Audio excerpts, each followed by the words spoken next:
I struggled in Remnant 2, solo boss fights quite hard, but this all changed with the Forgotten Kingdom DLC because I finally had the Invoker at my hands, which was quite the challenge to unlock, but no worries, we'll get to that in a bit.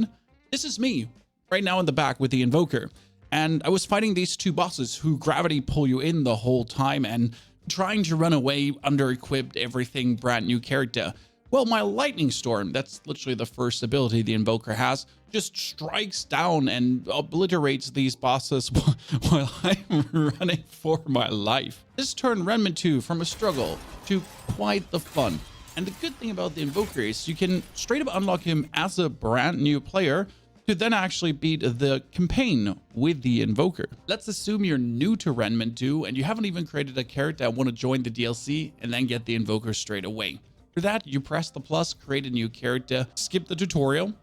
Very important. Pick the dude with the best mustachio. And I do highly recommend for new players to truly start on Survivor to ease your way into the world of Remnant. For the starting class to unlock the Invoker, I recommend the Gunslinger because he's plenty easy to play. Now you'll straight away start here in Ward 13, interact with that big crystal, and adventure mode will be available. On the bottom, we're clicking on the skull, create new adventure mode, and then you can go for the Forgotten Kingdom one-shot. Now you dive into Yesha, the Glittering Grotto. Now I don't want to spoil too much of the world you're going to experience here.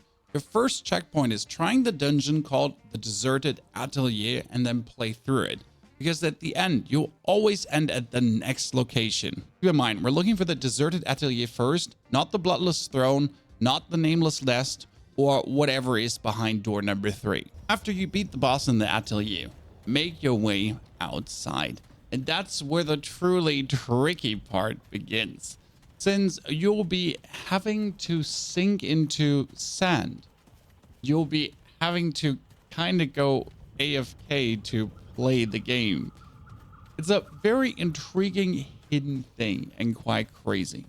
You find the door, you step outward, and there'll be your next checkpoint, Mr. Walt on the left, and most importantly, a lever.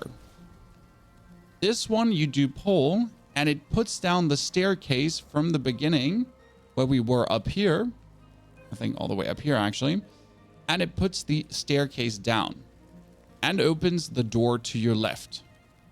Going down on the door, through the elevator, and just as a little tip, because you might fail getting the thing the first time in the Invoker class, you can just put the elevator back up like this again, right? Just if you fail and have to redo it, okay? Now we're heading straight to the staircase. Ignore everything on your right side. There's some monsters and some other shebang. We don't care about this. We are just making our way down the stairs. Break our legs because we're a bot. Head downwards, ladder number 1. I highly recommend just taking the ladder because I fell down 3 times. Had to cut the video. Sorry, happens.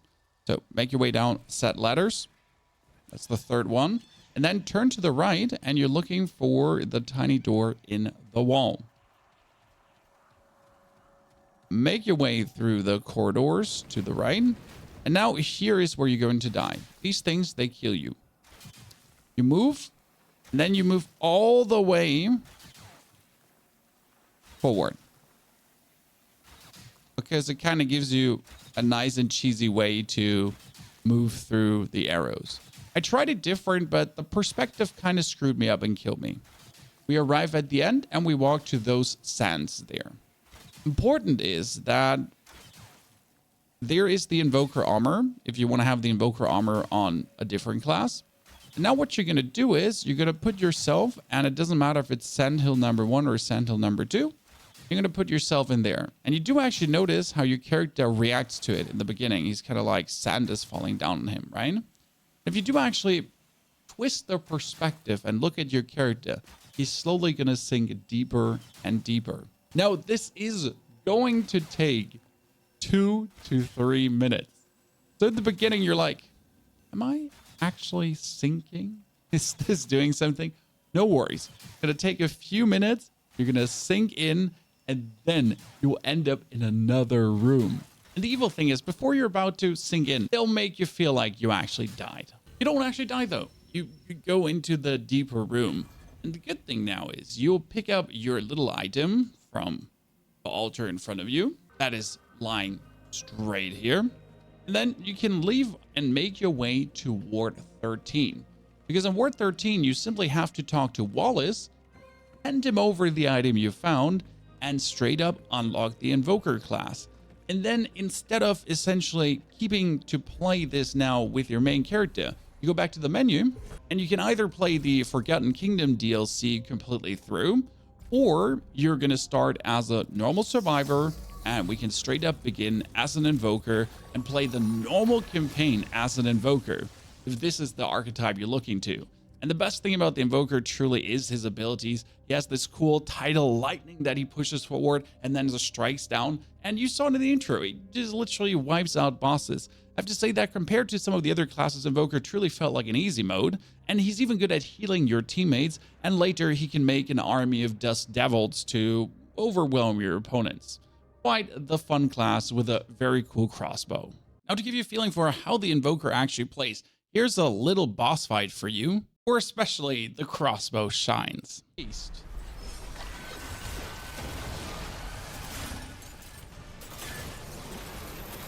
Oh, shit. Ugh. I mean, it's great how much damage the ultimate is dealing, right? It's nice.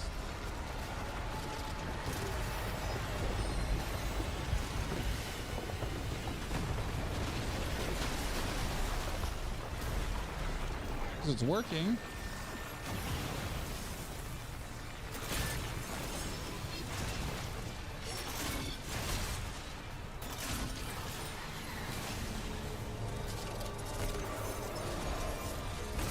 Problem is that my ulti is not recharged yet.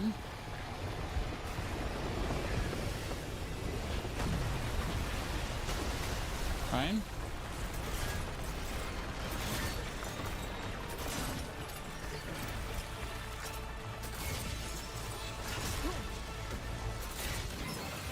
Okay, he's gonna destroy the next platform now.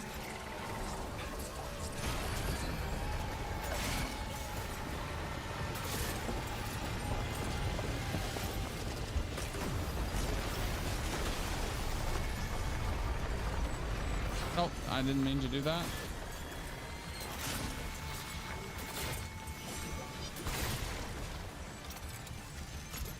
Oh.